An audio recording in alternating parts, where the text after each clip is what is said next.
Well, the trip from the Commonwealth to the Caribbean has been an enjoyable one so far for Kentucky basketball. Got plenty of water sports in, riding down some water slides. Yeah, keep the phone dry. That's always the key. And why not take a cruise on a nice yacht? That's the way to spend your afternoon.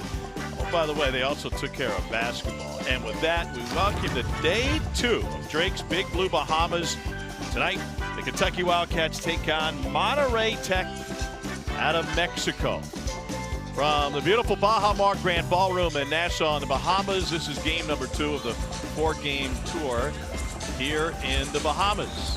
And with that, we welcome you courtside, hashtag 606. We're in paradise, but our thoughts and prayers still with the folks in the 606 Eastern Kentucky after the devastating flooding this month. And now, Dane, this is a Kentucky team that faced no issues last night. They cruised through the competition. But I don't care who the opponent is. The versatility, the length, and athleticism is what jumped off the page and what's going to translate all season long for this Wildcat team. To say it was a comfortable win last night would be an understatement. The Dominican came in with what was thought to be a strong roster, and the Cats ran right through them with a 52-point victory.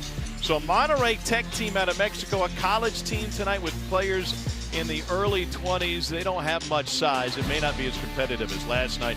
And then 2 more games before we finish. What we do know with this Kentucky team is that the roster is absolutely loaded, including the backcourt and a couple of really good point guards to choose from. Yeah, already a good point guard situation in the returning star Xavier Wheeler. But then you add Case and Wallace to the mix as well. Whether they're playing together or individually, it's going to be a nightmare for opponents. And we'll take a look at what Wheeler did last night. Seems just like last season, beating everybody up the court. Usually you say pass it ahead. The ball moves faster with the pass. Not all the time with Wheeler. I mean, this kid is an absolute jet, puts pressure on the defense. But the pressure won't all be on him on point guard because the freshman Case and Wallace was just sensational. Cool, calm, collected, just played like a veteran, communicates like a veteran. And here's the scary thing. All these offensive highlights, and he's known for his defense and the intensity he brings in on that end of the court. So, boy, this could very well be the top backcourt in the SEC. So John Calipari will watch from the upper deck here in the ballroom. 14th season as Kentucky's head coach, and he's handed off the coaching reins tonight to Chin Coleman. The only thing that's gone wrong for Kentucky thus far is the Cats came out for their pregame warmups. Oscar Tshiebwe had his shooting shirt on, but no jersey. Don't worry, they found it. Oscar's out there with this starting 5, and John Calipari, if you miss it, will start a different 5 each half of these 4 games to see exactly how their roster fits. One more note, Lance Ware is kind of battling through a shoulder issue, and he was getting treatment on that yesterday. They're going to hold him out tonight. He's out of an abundance of caution. Thiero misses his first 3-point attempt. I don't imagine, Dane, that they're going to have much issues when it comes to size. Here's our starting lineups brought to you by Geddes Pools. Numerically, Toppin, Wheeler, Thiero, Reeves, and the National Player of the Year, Oscar Tshiebwe. Monterrey Tec is a college in Mexico. This is a team made primarily of college-age players, and they're missing a few of their players tonight. But the guy, the scouting report says to keep an eye on, Brian Ceballos is their best player, number 0 underneath. Oscar passes up the 3. They get it back in the hands of Wheeler. Corner 3 from Antonio Reeves. Had a great shooting night last night. Reeves really stood out last night, especially from the 3-point line. His offense is ahead of his defense, but man, if he can make shots, he'll earn plenty of playing time for Coach Cal. What did you think about the way they managed the minutes last night, the 5 that played together? Yeah, especially to start the second half. I mean, I worried about would the intensity be the same, and they came out on, I believe, a 12-0 run to start the second half, and the game really got away from the Dominican Republic, who has a good reputation as a team. The Wildcats just completely overwhelmed them. That was a more veteran team yesterday. Guys in their 20s, guys who had played major college basketball. Wheeler. One of those dead ball situations where they want to run good offense and sets as opposed to the randomness and the free-flowing offense that Coach Kyle alluded to in our conversation with him yesterday. Yeah, kind of the random offense feels like another chapter out of the page of positionless basketball, right? It's keeping the defense on their heels and keep them guessing, and you can really only do that with speed. And if I'm Monterrey Tech, I don't send anybody to the offensive glass. You just better get back because they are coming at you. Reeves takes it himself all the way, and Tshiebwe was held just a handful of rebounds yesterday. Will go to the free throw line here early on. And I say this in a good way. I mean, we talked a lot about Tshiebwe and off the court and the accolades, but we didn't mention his name much yesterday in terms of production on the court. Still was good, but the fact that they did not rely on him and everybody could kind of do their thing offensively, I thought was a real positive. Oscar played about 22 minutes, went 8 of 11 from the floor, and was the leading scorer. If you can have a quiet 17, that's what he did. He led a group of 6 Cats in double figures. But he just keeps going at you all game long. There were times last year where he was kind of held in check, but he just keeps going, and the next thing you know, he gets the last 5 rebounds of the game, 6 points, and has another double-double. Xavier with the near steal. It'll stay with Monterrey Tech. You had a great conversation with Xavier earlier today after the shoot-around. Tell everybody how his parents met. Nobody has a better story than this. At Rucker Park. I mean, you talk about a kid that was born to be a baller. They met at Rucker Park. I said, well, all right, tell me about the actual meeting. And he said, well, my dad was hooping, my mom was there watching, and he said it was around halftime. He was playing well, and he said he went and, I guess, spit game at her. And he left. He said, guys, that's going to be my wife. Sure enough, she was. So born in Harlem and then moved to Houston around 7 years old. Thiero with the drive. It was Medina on the other side for the 3. The final score may not be a 52-point difference given this early pace. Monterrey Tech doing a good job of keeping this thing slow. But, you know, the Cats are going to have a run in them at some point. I thought it was interesting. You made a good point that the second half started with a new 5 yesterday, and they just put the hammer down. Yeah, and I thought CJ Frederick was a guy who will be coming off the bench in limited minutes intentionally as they try to keep bringing him along. But Frederick really earned a lot of praise in film, despite not scoring. Made the right play, the right pass, defensively graded out better than anybody on the Kentucky team. Another Monterrey Tech turnover. Well, if nothing else, they're not live ball turnovers for Monterrey Tech. So this is a Kentucky team that is going to be incredible when they get in a rhythm. But can they be good in the half-court offense when things get a little bit sloppy in terms of the style of play? Xavier with the pull-up. Was looking for a foul, didn't get it. And when you have a guy who can clean the glass like Oscar Tshiebwe, a couple wild shots, you're just fine.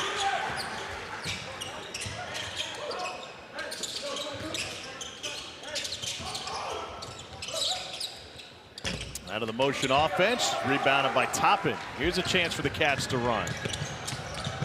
Wheeler will go to the line, and an early foul on Ceballos.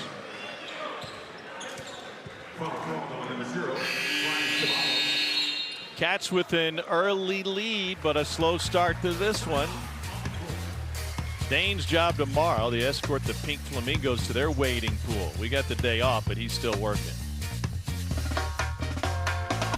Dane did not get any pool time in today. He was busy at Monterrey Tech's shoot-around and working on his international language of basketball. Cats lead by 6. This is a big school, and that's an understatement. Monterrey Tech doesn't play on the main campus, but they have an enrollment over 25 Mexican cities of 91,200. If you're a big man on campus there, you're that dude, man. So keep in mind, in Texas A&M has about 68,000, which would be the largest in the SEC. UCF is kind of neck and neck with them. Ohio State's got 61,000. This is a whole nother level. Xavier Wheeler to the free throw line. Wheeler's got another one coming. Couple turnovers for Xavier Wheeler last night, but overall he helped control the pace. A really clean game, as you see there. Just 5 turnovers for Kentucky. They shot it well from 3. They converted at the free throw line. You don't want to overreact to an exhibition game, but they had a lot of promising signs. If we don't overreact, can we at least react? Yeah. Take something from it, right? Yeah, that's not as fun. Let's overreact. I mean, this team, it's national title or bust based on last night. 67 possessions last night. Maybe the most impressive aspect of what Kentucky did offensively. Only 5 turnovers. Thiero takes a bump and gets it in. They take the contact, finish with the offhand. Nice job running the court with the advanced pass by Reeves. Good job. Just get out and go. Really good job taking it to the chest of the defender. Adu Thiero was hardly on the recruiting radars nationally, at least to this level of what you'd expect for Kentucky basketball. And Tshiebwe comes out of the game and a fresh 3 enter, including Frederick. He was pretty good last night, huh? Kid Collins, we just showed. Yeah, there. not bad. You talk about a highlight reel.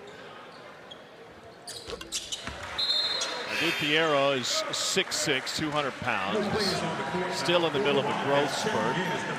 Man, he just feels like if they can get production for him, kind of an afterthought in this recruiting class, has a couple of McDonald's All-Americans in it. Talk about bonus. And those other 2 freshmen in the class on the floor now, Wallace and Chris Livingston.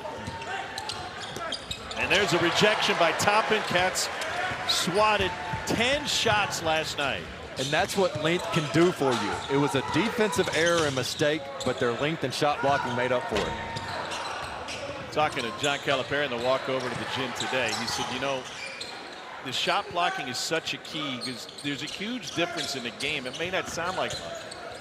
If you get 6 or 7 blocks a game versus 4, you get a chance to really be disruptive and take teams out of what they want to do. And he mentioned Casper the Ghost in terms of when you're an offensive player and you drive in, you're wondering where that shot blocker's coming from. Next thing you know, you pull up short and do a floater instead of going all the way to the rim, just out of fear of the blocker coming. Oh my goodness. Did he block that with 2 hands? So it's turned Just into a straight leaping, vertical. Yeah, it's turned into a leaping contest between Collins and Toppin this week. I mean, give me that. Just like a volleyball player coming up for the block. Oh.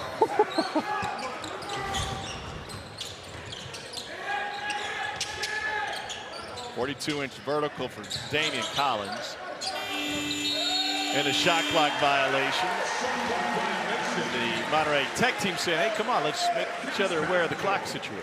And this is a really interesting lineup because you got Casey Wallace who can play the 1 or the 2. Of course, he'll take primary point guard duties with this lineup. You got some shooters. You got size down low.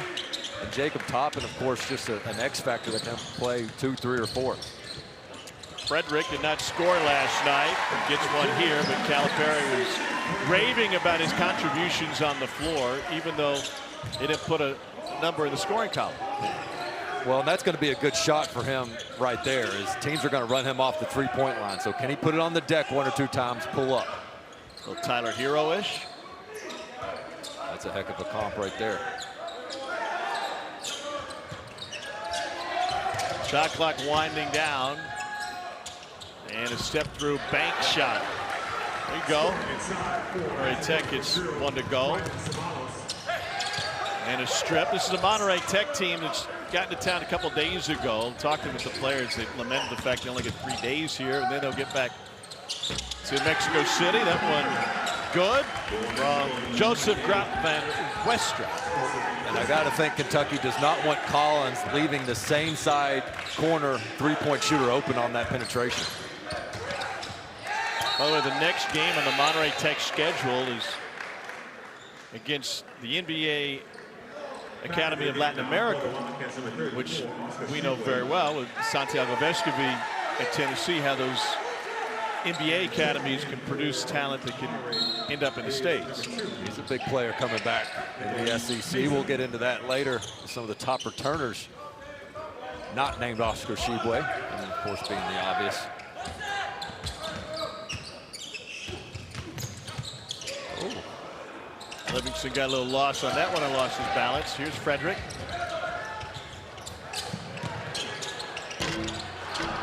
Halfway home, but out, and Tshiebwe there. And now Collins. They're going to win a lot of points in the paint battle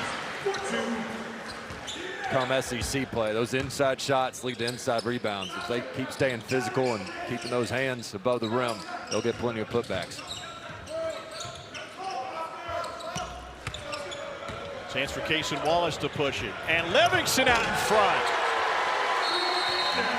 These two guys played against each other on the circuit. Livingston had forgotten about it. Case and Wallace said, don't forget, I hit the game winner in our big contest. Me, Case and Wallace. Yeah. And now they're teammates.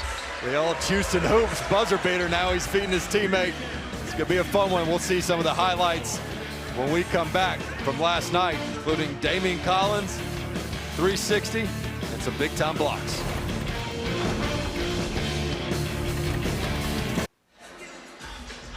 My guy borrowed Dane's hat, but that's okay. He's going to get your T-shirt tomorrow. Cats on top of Monterey Tech, 20-8. This is a Kentucky team, Dane, that last night played above the rim in every capacity on both ends of the floor. It's a lot of fun to watch, whether you're here in person or watching on TV. There's just some God-given talent out there with some incredible athletes, like you said, that play above the rim. They finish strong with physicality. And it's not just the dunks that they do, it's the shot blocking, but they played extremely unselfish, attacked that rim, and this is what I love to see is just when people go into the paint, they better be thinking, oh gosh, I better pump fake or kick it out, because they are sending a message right now on the defensive end. And it's not just a 5-man, it's 3, 4, 5. And how about Jacob Toppin there, who has gone from a guy that was going to redshirt, then they needed him to play. And then last year he goes into a 6-man kind of energy guy, and now in a much more prime role for the Wildcats. He did a 360 during a game. I mean, that is, this is out of control.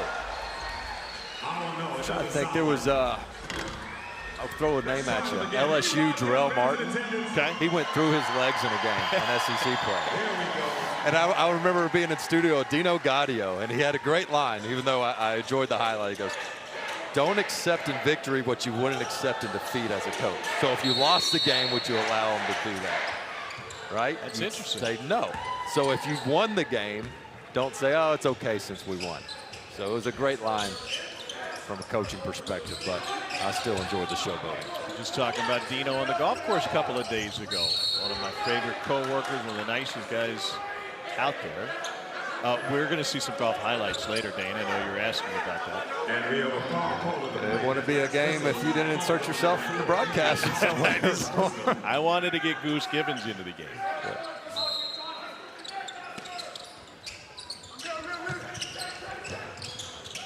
Frederick got his hands on it.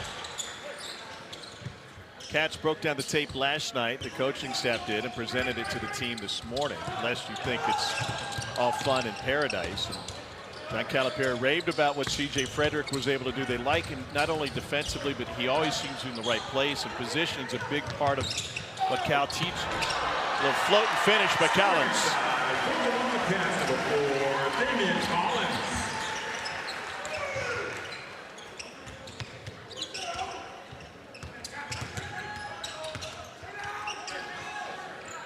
Interesting defensive matchup with Oscar on a smaller player. That probably won't happen very often during the season. But I tell you, Monterey Tech has impressed me. I didn't think they'd be able to get up 15 shots in the first 10 minutes of play, but they have. They just can't knock them down, taking care of the basketball.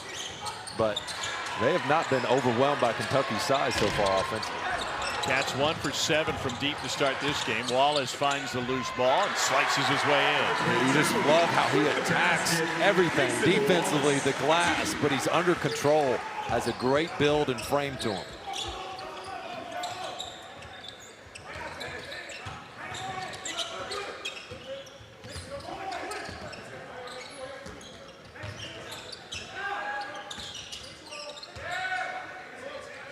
Number 2, Nicholas Mesa was promoted as the best player on this Monterrey Tec team. He is scoreless so far in the first nearly 10 minutes. Best shooter, the streaky shooter. This is a Monterrey Tec team that is 3 for 15 from the floor. Turned it over 3 times.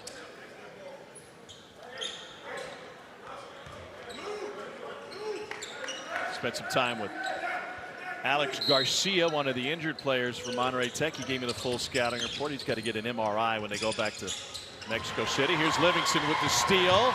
Will take it and went down awkwardly across the baseline. Nice anticipation there by Livingston.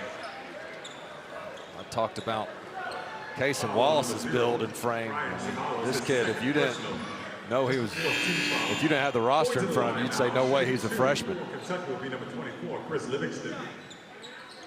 He's from Akron, Ohio. Got to know LeBron at an early age, and so one of the things LeBron taught him to help him in his career was just keeping your body right, and the ability to stay healthy is such a huge part of it. And you got a guy like LeBron James telling you what you should be doing. I think you probably listen. Day off tomorrow. Be back at it 6 o'clock Eastern on the SEC Network Saturday. Also available on the ESPN app. Squad from Carleton University in Canada. They are in town, and the report was they're going to be in the building tonight. Who's your favorite player for Carleton? I don't want to ruin the tease for our broadcast. Hey, I'm focused on one game at a time. Okay. You hadn't been to one shoot around for the opponents, and you're going to set me up like that. I know the Carleton. Break it out on the dance floor, but I'm not familiar totally with Carleton. Livingston on the glass. Here's Toppin. Oop, left it behind. See, and I think this is a good test for Kentucky, because how can they keep their pace when they're not able to get steals on the other end, and the other team is not sending anybody to the glass? And so it's really easy for them to look great and good when they get those transition points. But when everybody's setting back, can you make the right decision? Here's Livingston to the free throw line. We talked to him about his acting career earlier today. He's in the movie Shooting Stars, produced by Universal Studios. He is a young, I think he plays LeBron's rival in the game. But he said, man, it's just, acting's hard. It takes a long time. They keep you there all day. You have to eat all your meals there. It's a hurry up and wait situation. He didn't seem too impressed. He said he was there from 7 a.m. to 1 a.m. I mean, that was he said, and plus, it's not like you're just acting. We were the players in it. We're going up and down the court, dunking and doing all that other stuff. So a little bit of a conditioning opportunity. So do Thiero with the bucket. Chris Livingston was offered, he's an Ohio native, obviously. He was offered by Ohio State at 14 years old. Well, they should have got on him quicker. They sure do. He was long one of the top rated recruits in this class. From behind the screen, that's a beautiful shot. It goes down for Gilberto Barones. Yeah, he felt good about that one. When the defender went under the screen, he said, that's all right, I'll pop. Fade away Livingston. That's tough right there. I mean, the defender cuts you off, you do your job, and just a silky smooth turnaround. Jumped the passing lane there, and a foul on Monterrey Tec. Interesting article that came about from a few years ago. When Livingston was 14, LeBron showed up in Vegas to watch his game. LeBron James doesn't come to watch 14-year-olds very often. Well, that was the funny takeaway when you were talking to he and Case and Wallace earlier. And Livingston didn't really remember playing against Wallace. And Wallace was like, I remember playing against you. You were a top 5 dude, man. I mean, you were the one with the target on his back. But the way he jumped that passing lane, I mean, that's that. We talk about the length and athleticism of this Kentucky team, but you can't overstate the timing and the instincts that these terrific athletes have. It doesn't matter how tall and athletic you are if you don't have your timing. Kind of feels like Oscar's out there with a bunch of 6th graders trying to defend him. Yeah, when they go do their their charitable camp tomorrow, he's going to say, I thought we did that last night. A special player, special person, stripped away by Wheeler. Got fouled, 8:01 to play.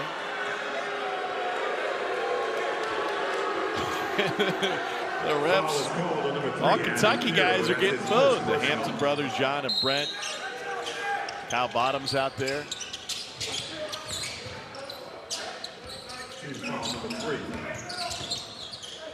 Off balance. And use every bit before falling for Martin Flores.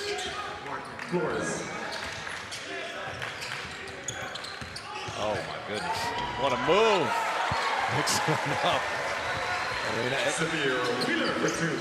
Even when he was at Georgia and his three-point shot has gotten better throughout the course of his year, people would back up off Wheeler and he'd still get past him. Yeah. I mean, you give him 3 steps and it doesn't matter. He just gets a full head of steam.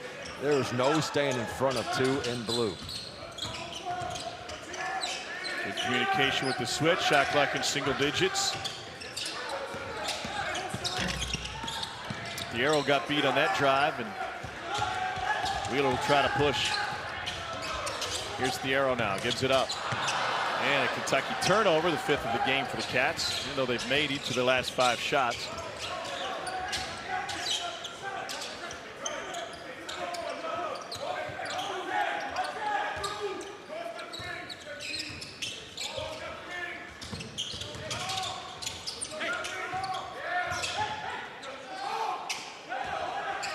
Chink Coleman is coaching his glasses off over there.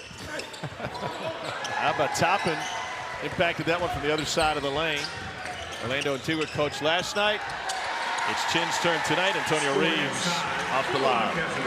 You better get back on defense against this Kentucky team. And Monterrey Tech had done a good job of not having empty possessions, but starting to get away from them now. Yeah, here comes a Kentucky run. Cats have made each of their last 7 shots, and they've now opened up a 39-15 lead. Livingston and Wheeler, freshman and the senior. Here's Livingston with the beautiful touch on the turnaround, and Xavier Wheeler just has the defender on skates, getting wherever he wants to on the floor. Wildcats rolling.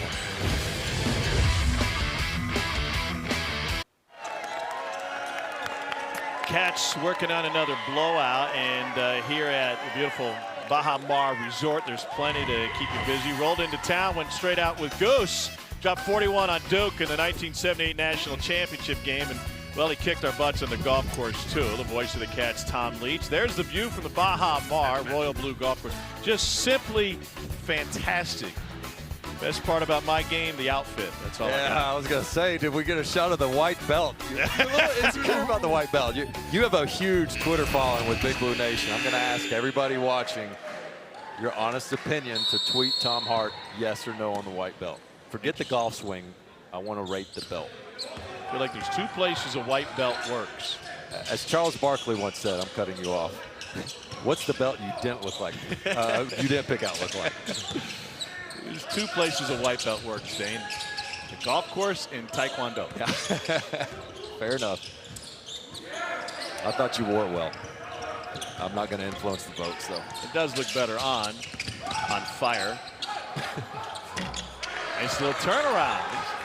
Monterey Tech team playing with some spunk. Cats have made each of their last 7. Oscar has it tipped away. Had just a great conversation with Oscar after shoot around today. The role that his faith plays in his life, and the ability to, through his earnings now through NIL, that he's able to help his mom. His father was murdered due to his religious beliefs back home in the Congo years ago. And he said, you know, I'm able to help my mom out and help the family out, and it's going to be even better going forward. Yeah, really an incredible story, and what a win for college basketball to have Oscar Tshiebwe return for his senior season. Foul call on the Cats, Jacob Toppin, his first personal. That's the 4th team foul. John Calipari knows what he has in Oscar Tshiebwe, right? I mean, you can pencil in the 17 and 15 a night. The question is, now that he has another year to work with not just an All-American, but the Player of the Year, how can he find better ways to use him and better ways that Oscar can help the guys playing around him? I think the more offensive threats you have around him, the more of those duck-ins and easy post-ups you can get down low without people sagging off and trying to double team and take that away. The more isolation he can get in angles, the better off Kentucky will be.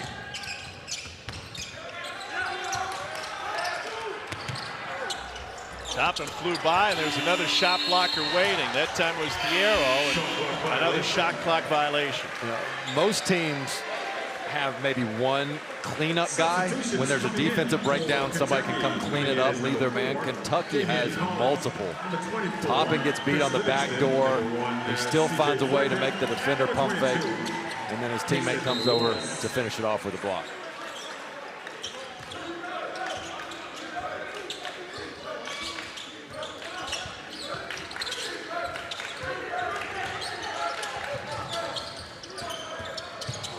Collins slides in and draws the foul. Talking with CJ Frederick back on the floor, talking with Cal before this game tonight. He said they're going to try to extend CJ's minutes a little bit. He has more of an opportunity. Try to get him going in that regard as he continues to try to return to form and find his health. Collins has another one coming his way.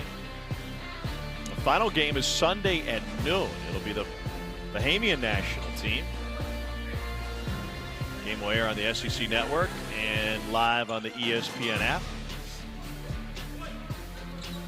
Might be a tough ticket. Home game. No overtimes. I've got the 3:15 flight out of here. I can tell you're really committed. Yeah. Monterrey Tech just 7 for 23 shooting. It's 30%. Cats haven't shot the ball well from the perimeter, but otherwise they have.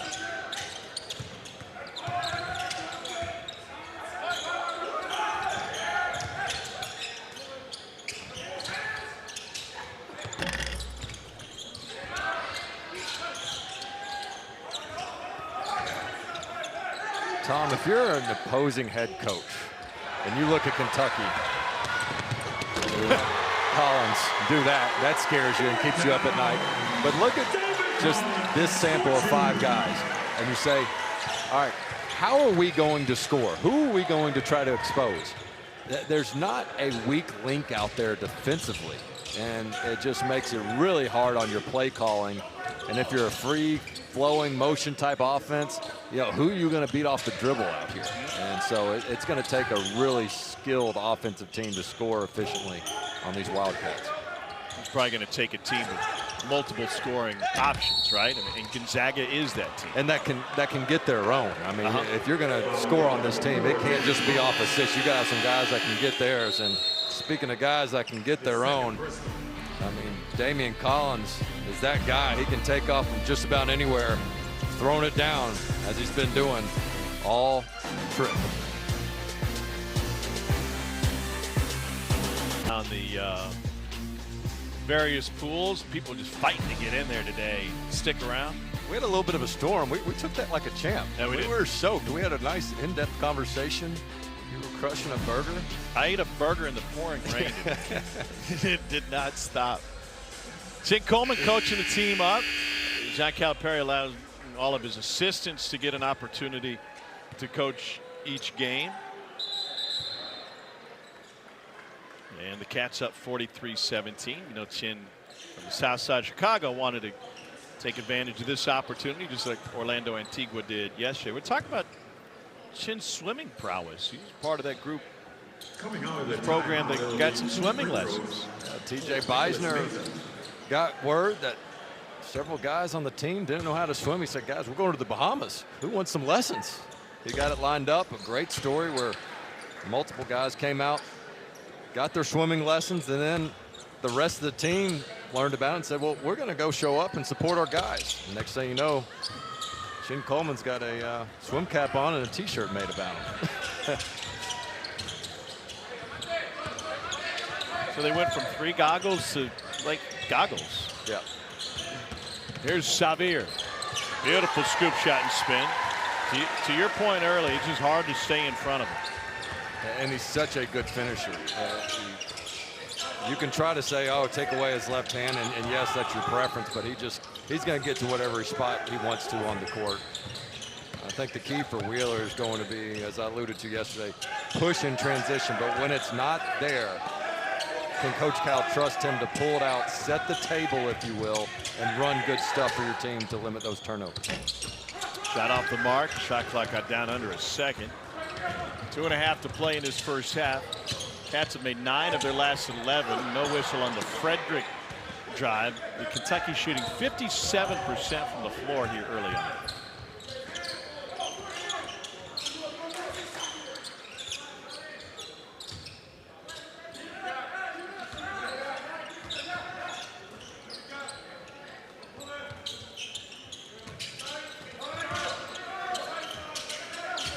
Sebastian Medina came prepared. He's wearing football pads underneath his basketball shorts. Got thigh pads out there, expecting some contact. Here's Livingston.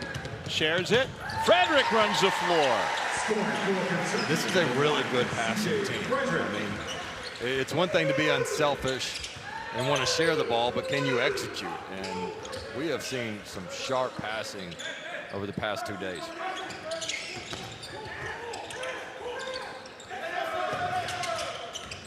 In yesterday's game, mentioned earlier, only 5 turnovers for Kentucky. Corner 3, a little spin. Baronis. Wheeler with an answer on the other end. That's off a made basket. You're not supposed to get the ball out of the net to your point guard and the layup in just 4 seconds. I mean, that's a late game type play, and it's just another possession for this high tempo Kentucky team. Well, you mentioned some of the talent that they'll be facing and guys that have scores. How about this non-conference schedule? Got the trip to Spokane coming up to take on Tilly, Mark Few, and the Gonzaga Bulldogs, and take on Michigan in London. How do we get that game? I got a feeling we're not going to be on the call for that one. Okay. But you got a better chance than me. UCLA in the Garden, and then Kansas is part of the SEC Big 12 Challenge. That is a loaded non-conference schedule. You know, you get champions obviously early. There's a putback by Damian Collins. Typically, what John Calipari is going through at this time and heading into the champions is, all right, can I get my young guys up to speed to play with another top 5, top 10 program? I dare say it, like, they're going to be up to speed early. There's no waiting for growth for this team. They'll be better later in the year, don't get me wrong, but they can compete with any other top 10 team right off the bat, I feel. And it reminds you a little bit of last year when they had a veteran older group. And yes, losing Ty Washington hurts, but they have gained more than they lost. And when you get these type of guys returning, it makes all the difference in the world. But, you know, if not for all the National Player of the Year honors from Oscar Tshiebwe, I mean, the next biggest announcement was the return of Drew Timme. I mean, that guy is a 2-time All-American for Gonzaga, so can't wait to see the big men go at it.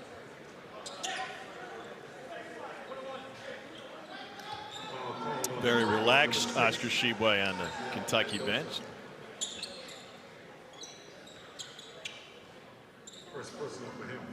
Good discipline there. They're trying to get him to look at the, that's the fake with the fingers out there in front of you. They're trying to get you to look down at it. Like I just did. Yeah, exactly. I got you. Slugging. He didn't go for it. He didn't go for it. See, they're trying. Nope. Yeah, see? The other part of it is they can see on the video boards in the building. So John Calipari is sitting on our side of the ballroom. He mentioned earlier, he said, not only did I not look at the score, he goes, I couldn't see the score. So I wasn't judging yesterday based on the score. I just wanted to see how guys would play and play together.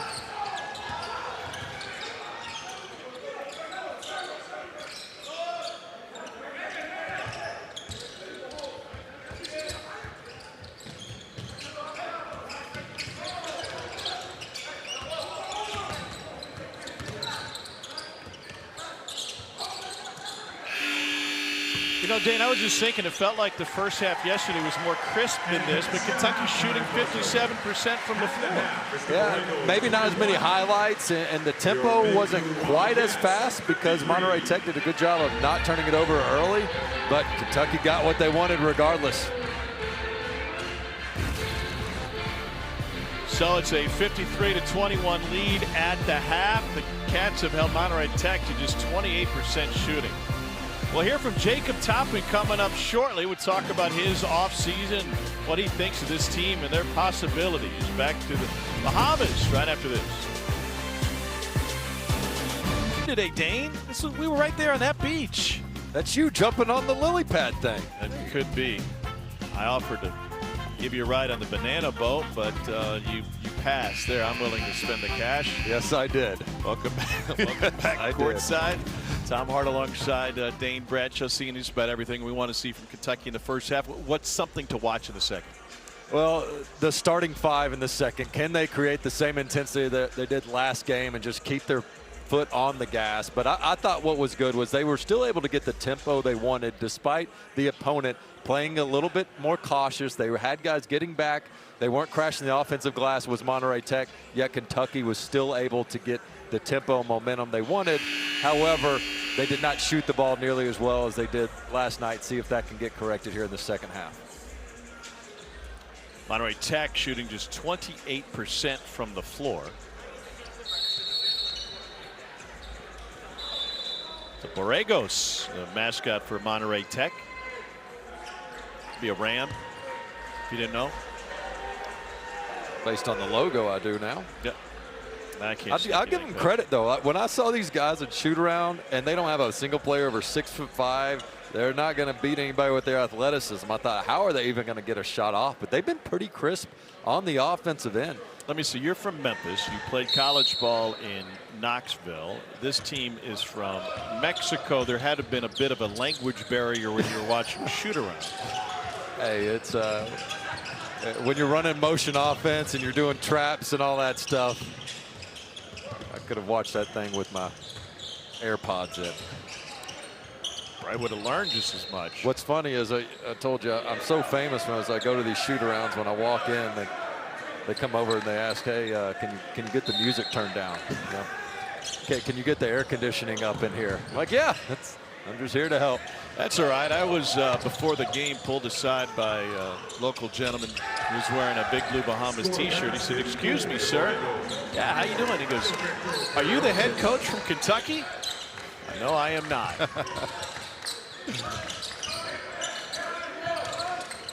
Toppin into Tshiebwe. Wheeler from the corner. Oscar mid-range. Nice touch. He shot a three kind of messing around after practice today. One of those Steph Curry threes where he shot it, then he turned around and put his back to the basket. He said, I don't know how Steph Curry does that. He said, but I really feel like my rotation's really clean and I'm staying square and that this is coming easier to me now. Well, I think it's important to add to his game, of course, for his future in the NBA. But as a Kentucky fan, you want him to be capable of making it in a game just so defenses respect him out there and keep the spacing in the half-court offense as best as it can be. Ooh. Not a great look from Wallace. They're looking to get it back to Oscar, and it's poked away. Oscar is the high schooler that showed up at the elementary school playground and is just kind of toying with guys. Remember that Silent Live skit where Peyton Manning was had the kids running around? Kind of like the it was a charitable type thing. For some reason, that just reminded me. You ever seen the movie Kingpin? Uh-huh. And they have kind of that charitable commercial. So sometimes when I wake up in the morning, Mr. Ernie's already there.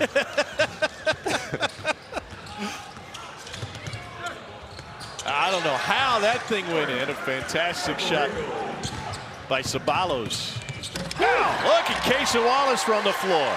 And they just get it and go. Coach Cal wants to see them run, and that will not be the last time you see that this season. Wheeler to Wallace, and the rest is history. I mean, look at the streaking Wallace. He's calling for the lob. He gets the bullet pass instead. I mean, these two guys are a dangerous duo.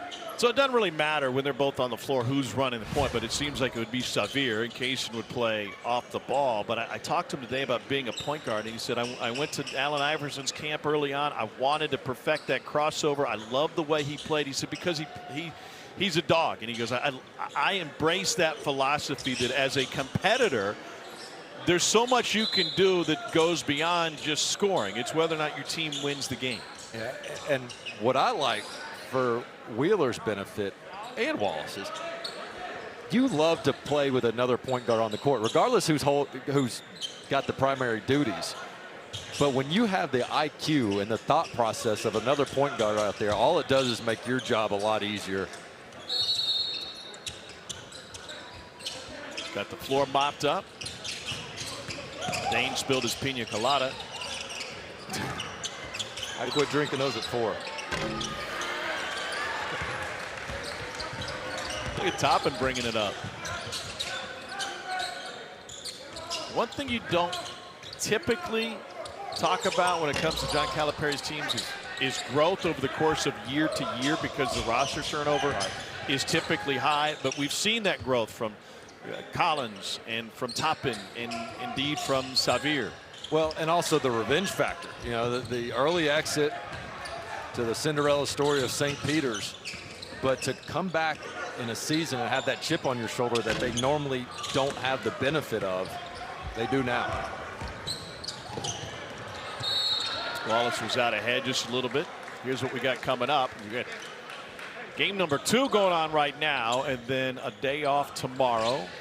Carlton Saturday 6 Eastern on the SEC Network and ESPN app, and then Bahamas national team to close things out noon on Sunday. Kentucky players will go on a deep sea fishing excursion for part of the day tomorrow.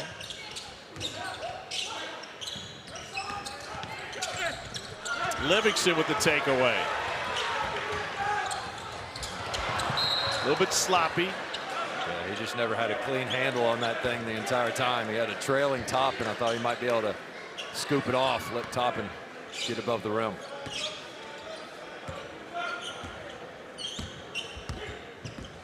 Cal flanked by his buddy Jerry Haffey on one side and Bruiser Flynn on the other. Long range jumper, long 2. Brian Ceballos. That's a heck of a shot by Ceballos. I mean, it's hard to get a shot off, much less make it over the outstretched hand of Toppin.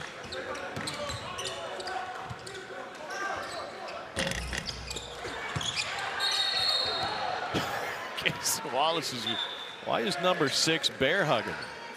Sayo Mendoza.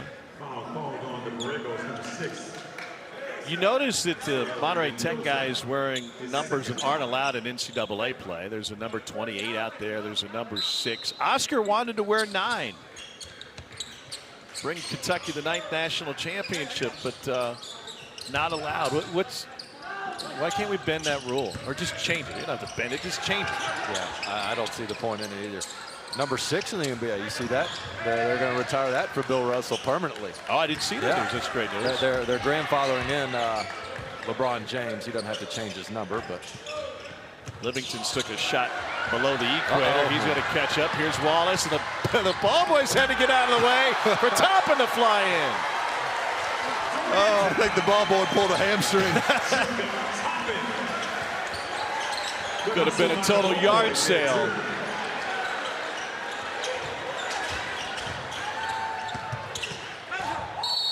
The number issue is so refs can just flash the numbers when they're calling fouls, and we almost had to flash these ball boys out of the way of the breakaway. Yeah, how quick did the Cats get down the court?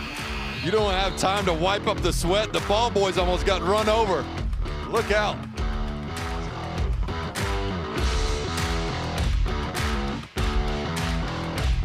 Except for the rain on my cheeseburger today, Cats lead Monterrey Tech 61-28. But closer to the start of the regular season, Dane put together his list for the top 5 teams in the SEC. Walk us through it. Well, I think Kentucky's the clear favorite right now, but then Tennessee has a ton of guys returning, also adding some newcomers as well. and Julian Phillips, a freshman. But you got Zakai Ziegler at the point guard. I really trust the point guard position at the #1 and #2 spot. And then you have Arkansas, the freshman phenom, Nick Smith, with a number of transfers. Auburn with Chance Westry and other guys. You got Wendell Green, K.D. Johnson, and of course Alabama as they add more folks. But when I look at Auburn, Alabama, I think that point guard position is just going to be so key, specifically with Auburn. When you think about Wendell Green, been so good for Auburn at times, but can he truly be a game manager for that team? They have a ton of talent, and certainly had a historic season, getting ranked #1, and helped bring some of the best college basketball atmospheres and environments, not just at the Jungle, but as they took their show on the road last year. So the parity in the SEC has been fun to see. But yeah, with so many coaching changes, you got 6 coaching changes in the league. Obviously, those top 5 benefit from stability in that position. Kind of feels like a top half, bottom half of the league going into the season until we figure out what everybody has. And of course, it never goes as planned or predicted. So. Great article in The Athletic today by Eamon Brennan talking about Eric Musselman rebuilding at Arkansas, rebuilding the roster right after that great run last year, and one of the top recruits in the country, and how his background as a CBA coach, where he would revamp the roster almost daily, and allows him to thrive in this transfer portal era, which we saw with a lot of roster turnover with Arkansas last year. And for Coach Musselman, I mean, there's 2 different philosophies. Some guys want to go deep and go 9, 10, and he's like, you know, I'm going to play 7 and sometimes 6. And while you're trying to get your 8th, 9th, and 10th man in, I'm going to have my best guys in, and we're going to go on a +6 advantage with your depth. And back-to-back years, Elite 8, the last team standing in the SEC in the NCAA tournament. Only thing that's gone wrong for the Cats tonight, the threes have not fallen. Kentucky just 1 for 11 from deep. Frederick takes the charge. What great positioning by Frederick there. He was there early, on time, in position. So was Kyle Bottoms, Pride of Boyle County, with the call.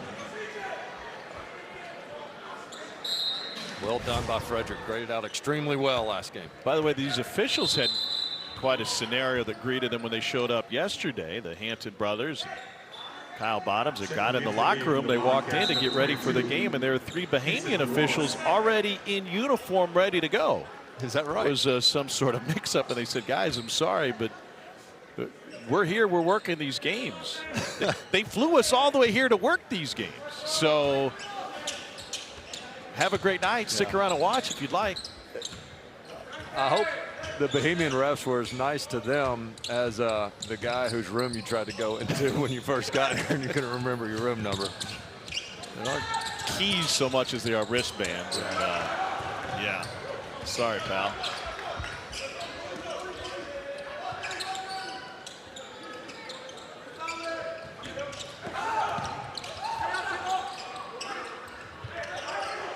Oscar defending on the perimeter.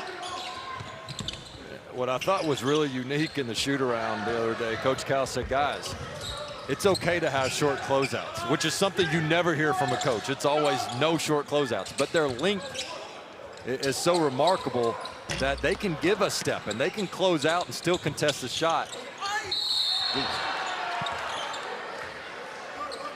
Reeves gets fouled. Well, Reeves has a chance to play a significant role for Kentucky. A scoring option, combo guard, competitor. His biggest thing is just grasping the defensive concepts and learning how to bust through screens and being a reliable defender.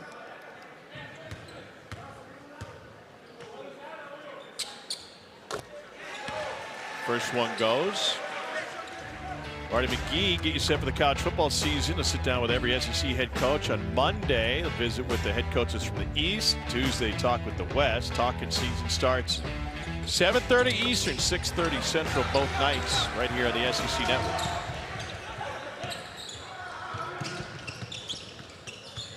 Good hands by Wallace.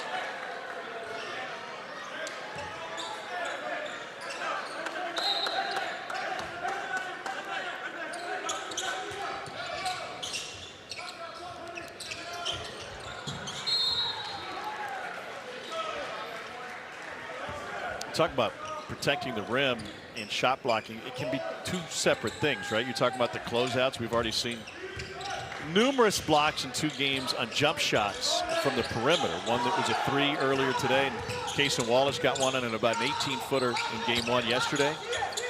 Yeah, I mean, if you're not going to block a shot, beautiful stroke there by Frederick. That's something he can do. I mean, before he got hurt, he was entering last season as the top returning 3-point percentage shooter in the country at 47%, transfer from Iowa. He had a shooting clinic the other day. He made 63 consecutive threes. Unbelievable. But going back to your point on defense, I mean, every coach stresses we want to make them take tough twos. There are going to be a lot of tough twos taken against this Kentucky team.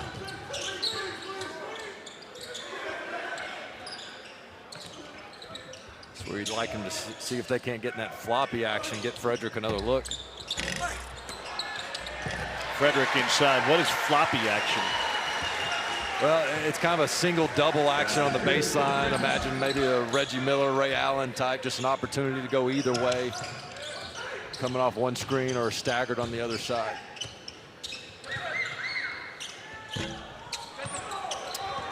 Rebound tracked down by Reeves. Second team all Missouri Valley last year, and there's back-to-back threes as Wallace gets one to go. The Cats starting to heat up from behind the arc. It's a 12-0 run for Kentucky. Monterrey Tec, meanwhile, looking for some offense.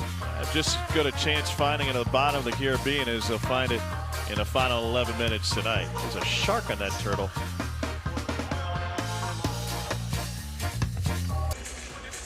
Jake Coleman coaching Kentucky to a comfortable 71-28 lead. The question is whether or not he's as good a swimmer as he is a coach. Here are the T-shirts that Dane was talking about earlier. Frame him. He's wearing a swimming cap. I don't know what those do, and goggles and everything. I talked to him today about the swimming lessons. And he said, listen, I grew up in the south side of Chicago. We had a YMCA, but we didn't go to the pool, and nobody's going swimming in Lake Michigan. And now he got a chance to take multiple swimming lessons. He goes, the challenge is I need more. Yeah. Well, and it's become a source of pride for this Kentucky team. Talking to Xavier Wheeler after TJ Beisner really set it up. They're saying, hey, we're heading to the Bahamas. About half of you guys can't swim. And as Wheeler said, he goes, look, we all wanted to learn, but you also didn't want to be the only guy that couldn't enjoy all the water sports and the water slides. And next thing you know, it's become quite the competition with Wheeler and Collins and other guys claiming, hey, I'm the Michael Phelps of this team.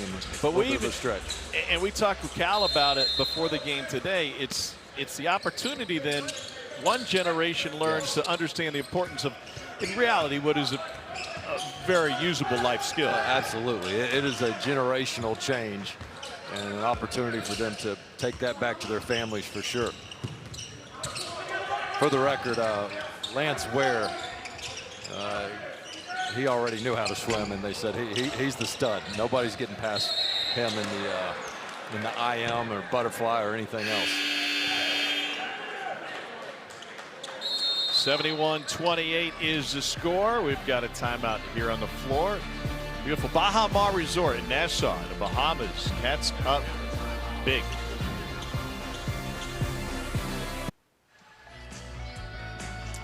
Well, the Kentucky men's basketball team had an open practice at Rupp in conjunction with a telethon hosted by Joe and Kelly Kraft, Lex 18, the American Red Cross, and Rupp Arena for Kentucky flood relief. The folks in Eastern Kentucky still grieving, and the rebuild will last for a very, very long time. The communities in the 606 devastated by the floodwaters that ripped through. The pictures that are still coming in are just heartbreaking. The imagination, these communities that will clean out the mud and try to rebuild. So we're doing just the little bit that we can with our hashtag 606 t-shirts. Thanks to Ryan Lemon of KSR for sending them down and the opportunity. And by the way, I've had no fewer than like a dozen people ask me for these t-shirts already. What a great state that knows how to help those that are in need. Yeah, really coming together. Just a tragedy. And yes, they've raised a ton of money, but they could still use more. So find a way to give when you can. As you see the Donate Now prompt. And you can do that through the redcross.org/Kentucky to help the Red Cross respond, help people recover from this disaster. So many great people continuing to help those in need.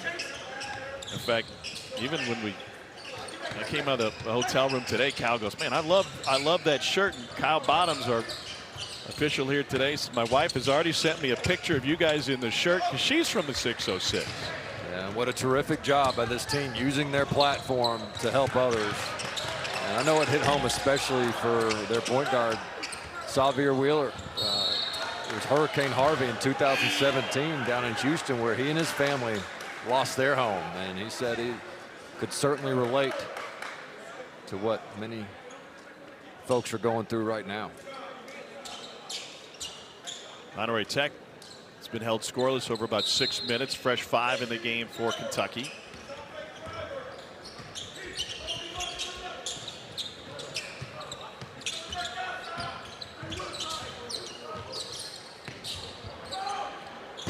What do you think the substitution pattern is going to look like? We're making a lot of assumptions by the time we get to the opener. There's Collins with the block and Toppin tracks it down, but everybody stays healthy. Talking Monterey Tech? Yeah, well, yeah, what do you expect when Monterey Tech gets out there? Here's Thiero. Yeah, no, I think it's going to be hard. I know Coach Cal wants to be able to, throughout the course of the season, trim that rotation down, but the key word I keep going back to is versatility. And I think every player needs to be ready for the grind of the season and the different opponents and matchups. And it might be a few in a row where a lineup's working great, and then maybe the next game it doesn't work so good, and they have to make adjustments based on the opponent. But I thought last year's team they had a lot of the pieces, but they were so fragile. It's easy to say next man up, but when there is no next man to step up as good as the one that went down, you make for a fragile ball club. I don't see that being the case with this one. Here's Thiero now. After making a three a couple trips ago, he'll go to the free throw. Adu Thiero, who's the 130th ranked prospect. Mom played in the WNBA and had a good senior year, but kind of came out of nowhere to get an opportunity and a late add to this Kentucky class. Class that's only going to get deeper with the reclassification of Onyenso.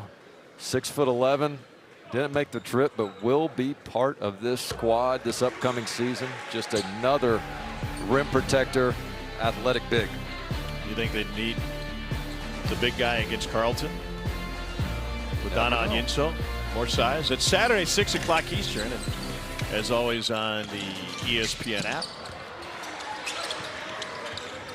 I think the concern when you bring a player in at this point of the year is can they handle everything that they need to in the college game and learning the offense and the scope of what is being asked of them from executing the offense. But really, if your strengths are size and shot blocking and rebounding, that's seems like an easier transition. Right, and that's something.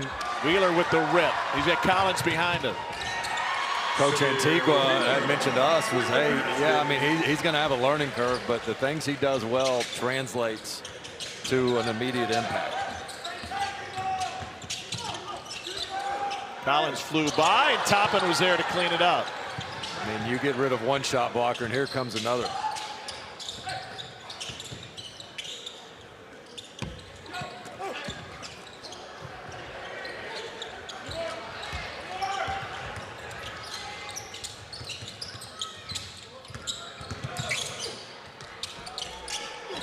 Follow tip goes from Livingston.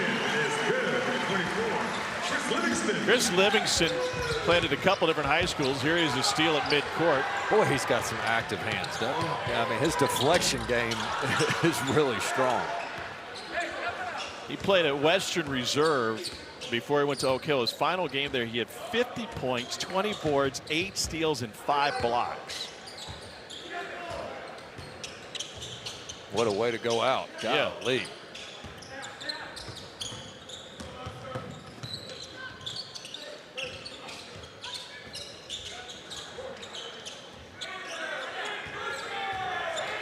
Deep three with the shot clock under a second. Nice. Credit for that one. Three-point basket. Number 24, Gilberto Verones. It's Gilberto again. We had a Gilbert Arenas, but I don't remember a Gilberto ever having an impact on a basketball floor. Toppin kind of shaking his head after he knocked that one down. It's a 27-3 run. Well, the good news, you get past one shot blocker. The bad news, here comes another. Well, you know, some guys love basketball. They just love the game. Jacob Toppin loves it so much he could kiss it, but most people would need a ladder to do this. Are you kidding me?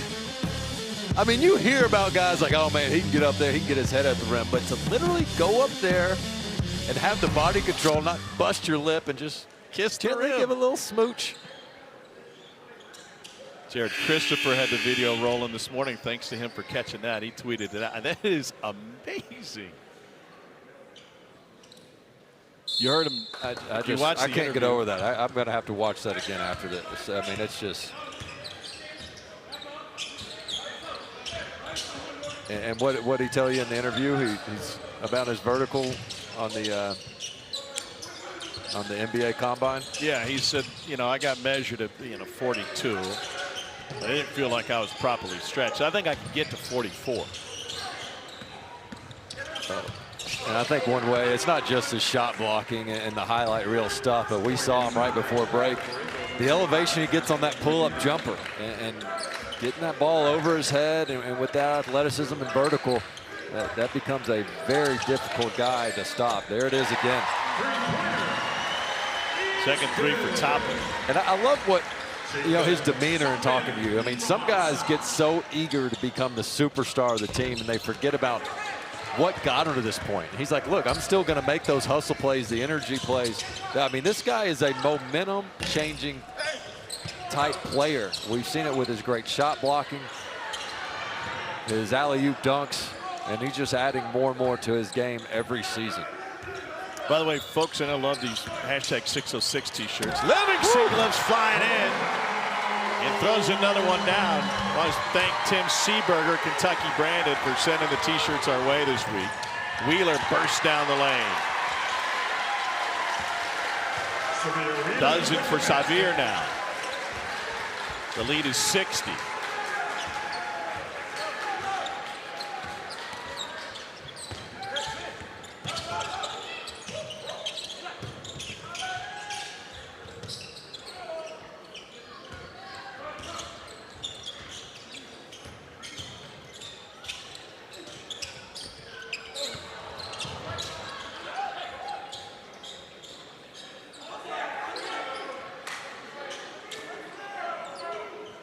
Cats shooting 55% in this game. They've been a better shooting team from three in the second half. They've made 5 of 12 from behind the arc since the break. I mean, I won't answer for Coach Cal, but given this being early August, I got to think that the execution so far in these first 2 exhibition games, despite the inferior opponent, has been better than they anticipated this early in the season. Cats have scored 34 of the last 39 points in this game. They've just been absolutely relentless. And here's Toppin going to be able to corral his own miss. Nice pump fake, takes the contact. I think you're looking at a all SEC player. Toppin was a 6-point, 3-rebound performer last year, playing about 18 minutes a game. And he's got another. He and Collins both have grown. They've matured. There's more confidence. They seem more comfortable. And two-way players. I mean, you're not going to be able to stay in this rotation by just improving on the offensive end. Those guys, especially Toppin, not giving up anything on the defensive side. And here's what I love. Anybody that gets the rebound for the most part can bring it up the court. You don't have to waste time finding your point guard. Get it and go.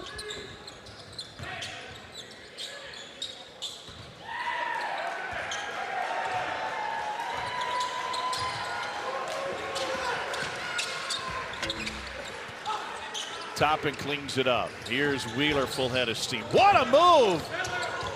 Looking for the assist, and Livingston gives it to him. 3-1 is good. Livingston, number 24 from downtown.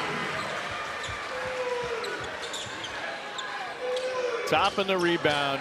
Wheeler pushes it. Livingston finishes it.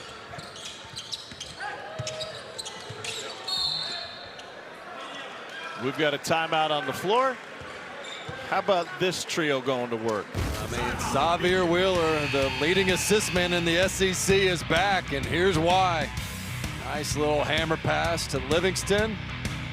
Putting it down. Freshman going to work.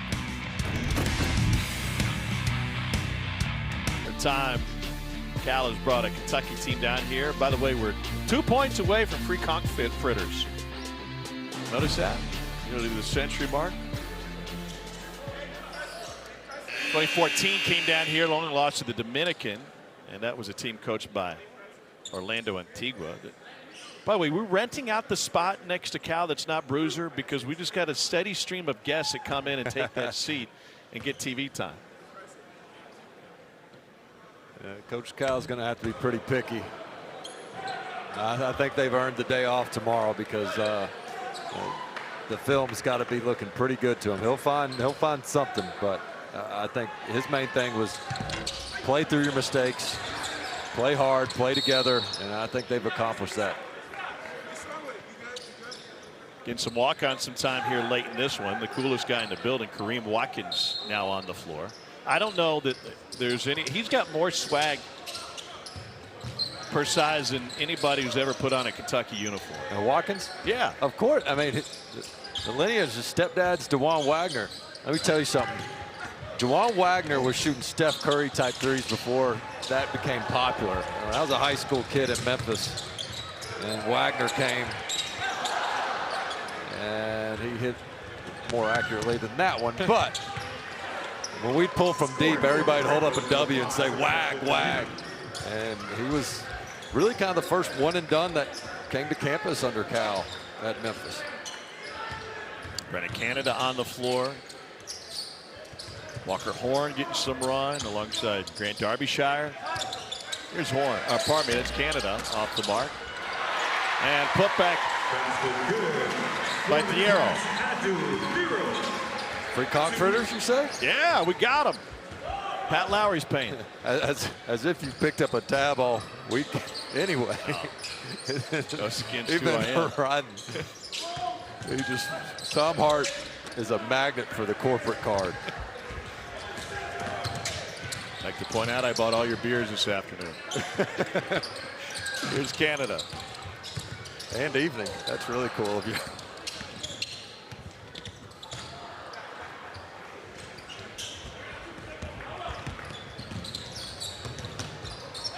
$135. Talking with the Kentucky staff about last night's win against the Dominican Republic, and they're like, listen, that's a roster that's very comparable to a mid-major team. And they expected the Dominican Republic squad that game to be closer. Well, they just buried them in the second half. Coming in, once we learned what this Monterrey Tec roster looked like, especially from a size perspective, this score is about what we expected. There's Derbyshire with a bucket. I agree. This was much more of what we expected, to your point. But that Dominican score, everybody can say, oh, well, of course. But you know, that's a pretty darn good team. Derbyshire with the foul. He might pump out 200 push-ups after the game tonight.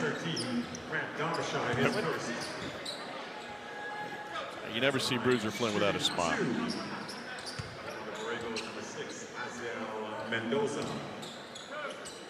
Mendoza to the free throw line.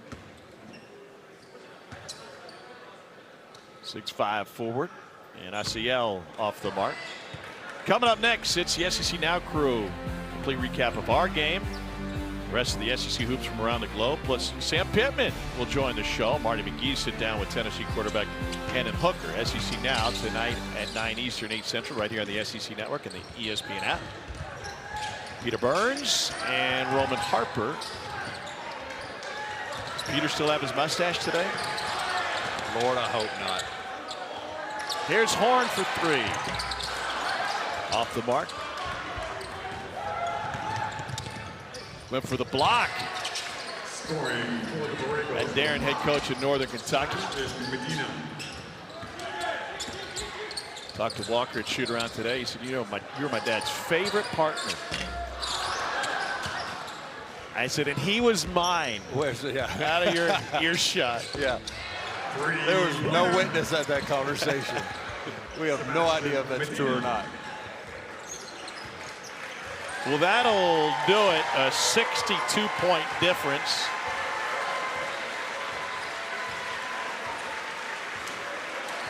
Kentucky won by 52 last night. A 62-point win tonight. The Cats shoot 53% from the floor. And in the second half, the three-point shooting improved, going 6 of 18. Mike Calipari, go back and watch the film. Chink Coleman will give him credit for the win. And Kentucky with a comfortable victory.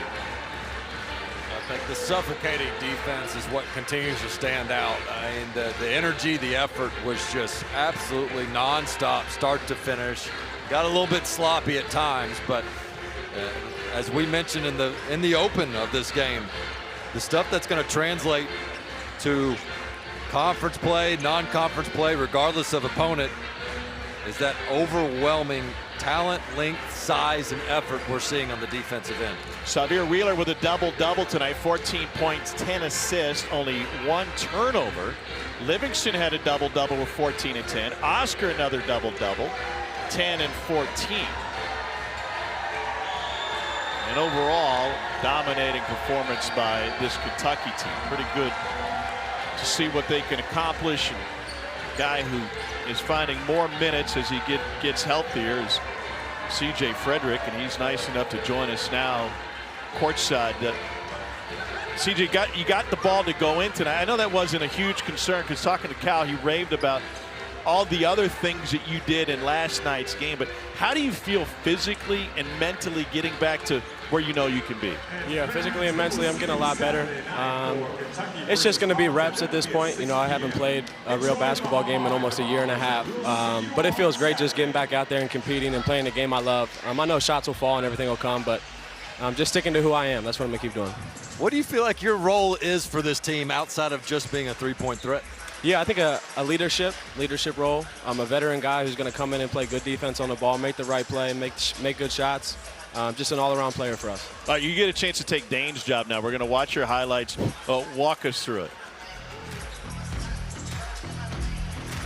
You're too slow. You got to get going. That was a floppy set. Came off the screen and just drove the catch. Oh, Rebound, beast mode, baby. Let's go. Get off me. Taking Oscar with a good job. pass. Great pass by Oscar. That had to feel good, right? Yeah, I mean, you had to first play one it to go, like that you felt said, good. a year and a half to That see felt the good. ball go through the hoop. When you've in practice, I'm just amazed at the suffocating defense with the length. Have you ever had to go up against a defense like your own right now? No, I've been telling a lot of people we're getting better because we're playing against the best players in the country in practice every day. And the length and the athleticism that this team has, you know, I haven't played on a team with this kind of length and this kind of athleticism. And this summer defense has been a huge emphasis, and I think you're seeing just a little bit of what we can do on the defensive end. Is it right, the report accurate, that you hit 63 straight threes the other day? Yeah, that's right. Like, I'm just getting back into a rhythm. Like I said, it's just reps at this point. Okay, Just is trying your to get more. answer when you go, yeah, that's right, is that like, yeah, that's what I do? Or was it, hey, that was a really good day for me? We do that 5-minute shooting drill about every day. I'm usually like around the 60s every time. That's what I try to hit. That's pretty good. I mean, it's kind of mind-blowing to a lot of people out there. What can you help? How can you help? You talk about your leadership from a positioning standpoint, a defensive standpoint. You've been in this program. You've seen how Cal wants to work when these young guys come in and they need to learn. Yeah, you know, just like you said, I'm an older guy. I'm a vet. I played in a lot of games. I played in big games. I mean, it's my job now as an older guy to help out a guy like Kaysen. Just on the defensive end, like you said, I know what coach wants to do on defense when it comes to ball screen coverages and weak side coverages. So it's my time now to, you know, be the leader and help those guys out. All right, so we look at the schedule coming forth for Kentucky this year. Michigan State, Michigan, that game in London, it kind of feels like you're back in the Big Ten with some of these opponents you got here. But you going to help with the scouting report? Oh, yeah. Got one of the best schedules in the country. You know, that's why you come to Kentucky. That's why you come to play. But, yeah, we got Michigan, Michigan State. Feels like I'll be right back at home playing against those guys like we did all the time. CJ, this is an opportunity for the team to bond on this foreign trip every 4 years, obviously in the Bahamas. What's something you've learned about a teammate while you've been here that you didn't know before? Maybe who's funnier than you thought? That's tough. Who's a worse roommate than you thought? That's so tough because, well, I mean, we're around each other all the time. But, you know, I think the more I'm getting to learn Chris Livingston, he's just a really down-to-earth, really, really good guy. I've gotten to know him a little bit better on this trip.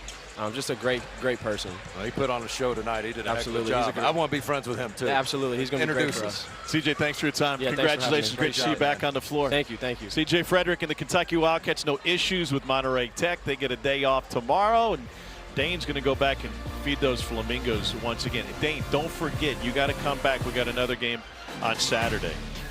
That's going to do it for us here tonight in the Bahamas. SEC Now is coming up next. Complete recap of this one. They'll take you around the globe and show you more SEC basketball from a lot of teams getting their work in. Kentucky gets a day off tomorrow. We'll see you again against Carleton Saturday, 6 Eastern on the SEC Network.